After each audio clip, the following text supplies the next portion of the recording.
Hi everyone, welcome to FPCI Indonesia Foreign Policy Tapes. I'm Niwa Dwitama and I'm very honored today that I've been given a chance and trusted to be the interviewer of one of our foreign policy experts, Mr. Ambassador Najib Riphat Kusuma.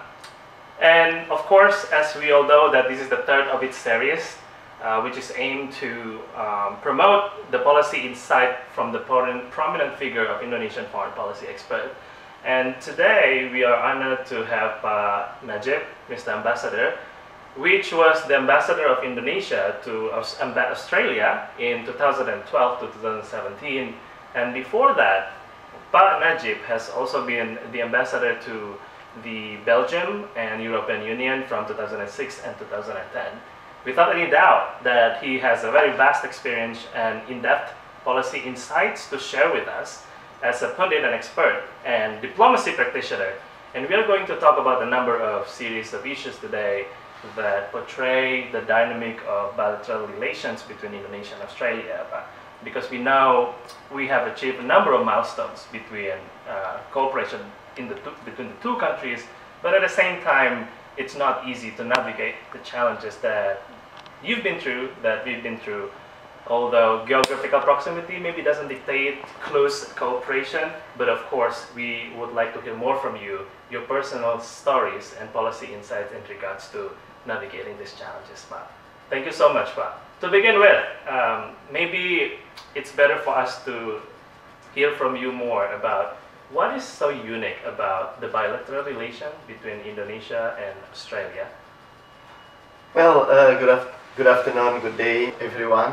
I'm very happy to be here today, and Niwa, thank you so much to be my interviewer. And then this is a rare opportunity that we can we can inform the people out there about the relations between Indonesia and Australia.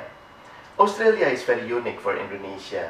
It is one of the closest neighboring country of Indonesia. We are very close to each other. If you look at the closest point to point between Indonesia and Australia, it's only 120 nautical miles. But yet, we are so different in so many ways. Historically and culturally, we are so different to each other. So that's why we need to have very good relations with Australia, because Australia is one of a developed country. Australia has a tradition of education. Australia has a tradition of research and development. And Australia has a lot of opportunity there, because with the very vast geographical land, Australia has only 24 million population. So it's a opportunity for Indonesia to learn more from Australia, and perhaps to supply more what Australia needs from us. Yeah, it was actually the first time I heard from you, but about the closest proximity or distance between Indonesia and Australia. It's only 120 nautical miles. That's pretty close. And as an ambassador, you were assuming this leadership position for about almost 5 years, and there has been many issues that you tackle and to strengthen the cooperation between the two. Is there any personal experience that you remember the most that you want to share with us? Well, I was posted in Australia for 2 times. The first time between 1999 until 2002, I was Minister Consular, political Minister Consular at the time, and then back again as ambassador. So it's experience, a lot of experience, of course. Yeah. But the most important that I understand that the people of Australia is very open. They are very, very easy to be to approach, and we can discuss anything with the Australian people. And so that's why it is also easy for me, to approach the high-ranking officials. It's very easy to approach member of parliament, ministers, director generals and everybody there. So that's why it's. I think we need to engage more the Australian in this in the future of ours. Okay, so it was your second diplomatic post as an ambassador Yes, in that's Australia. right. So in Australia, we could say it's not entirely new for you in that sense. And what's your say about perception gap between, you know, Indonesian people looking at Australia and the other way around, Australian people towards Indonesia? Has there been like you know, a strong perception between each other that it becomes a modality to strengthen our cooperation? I mentioned about the differences between the two countries, culturally and also historically. Right. But I do believe that we can build a very good relations between Indonesia and Australia. We can build very good relations in almost all of the aspects of relations. Let's say economy, let's say politics, let's say cultural, let's say arts and others. So this is very important for us to do. Right. Okay, so I think we want to move on with the discussion about one of the important milestones of Indonesia and Australia economic relationship. A couple of months ago, in March 2019, if I'm not mistaken, we have achieved or agreed on the Indonesia-Australia Comprehensive Economic Partnership Agreement, or IA-CEPA. And we would like to hear more about your insight, because in between your tenure, 2012, 2017, there were some difficult times that IA-CEPA was stalled and then it was resumed again in 2016, around that time. So that is like a momentary low point in managing the economic relation between Indonesia and Australia. And then, of course, as an ambassador, it was not an easy time for you to navigate these challenges. Looking at this specific agreement on the free trade, what is your view on that? How do you actually manage the communication? As you said, you have a very easy, relatively easy, of course, easy access to the high level, even the Prime Minister, to strengthen our cooperation. How do you manage these difficult times during the negotiation period of IA-CEPA? Well, Niwa, the most important of all the planning to have this Indonesia-Australia CEPA was the contribution from the leadership of the two countries. Both Indonesian leaders and also Australian leaders, they have been, very faithful belief that CEPA is very important for the two countries. So that's why we started from there. You know, in 2005, 2006, we have discussed about it. But then it stalled because of the,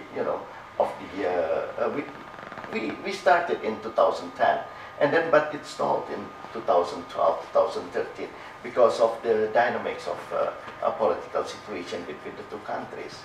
A lot of things happened, between the two countries at that time.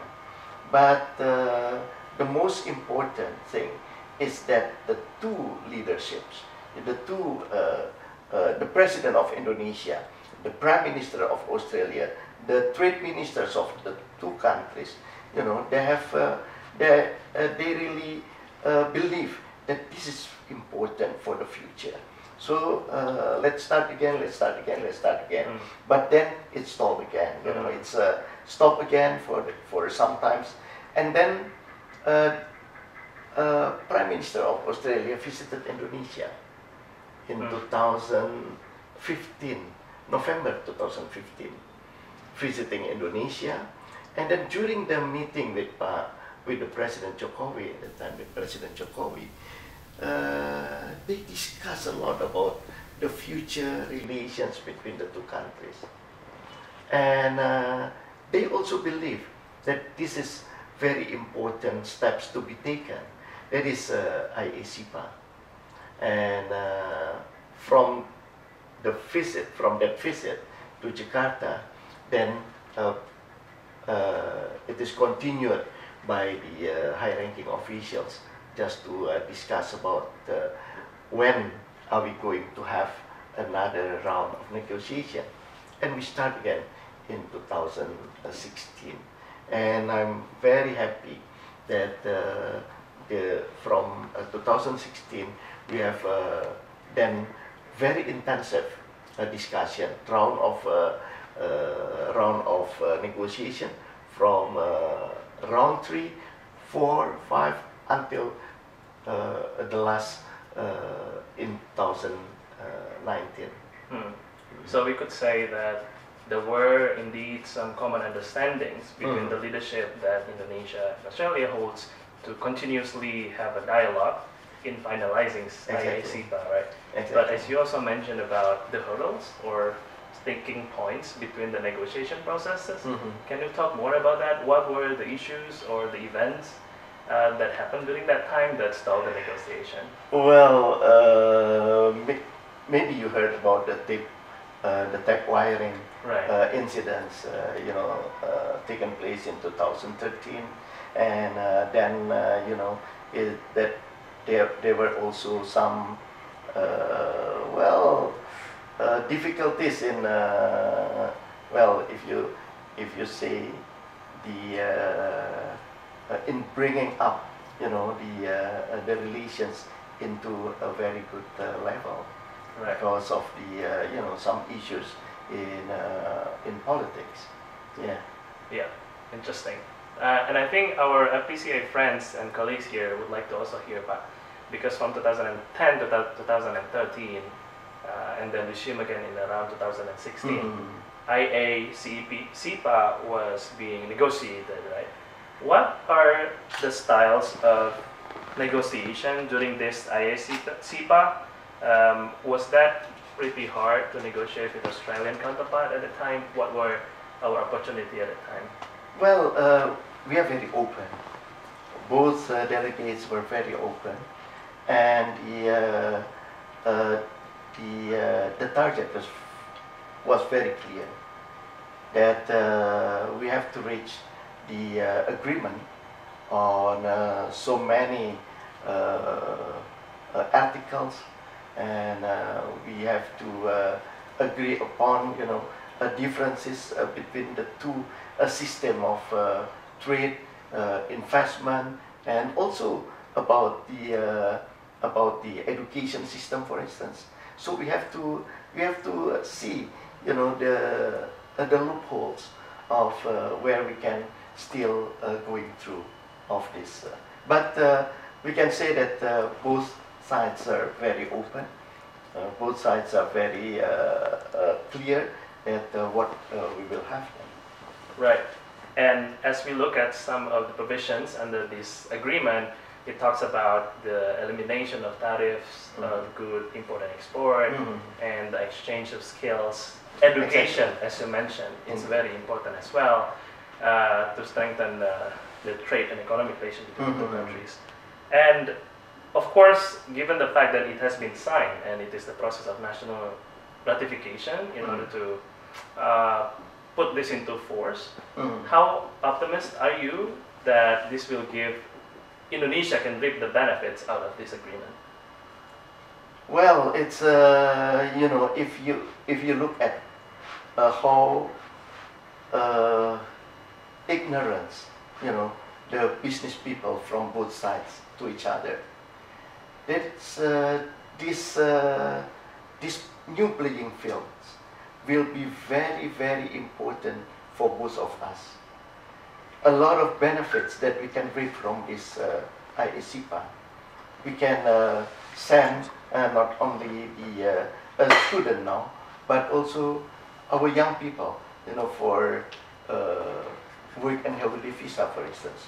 Right now, we only send about 1,000 young people to Australia for work and holiday visa. but then incrementally it will increase until we reach 5,000, for instance. And then we are going to have, do the cooperation in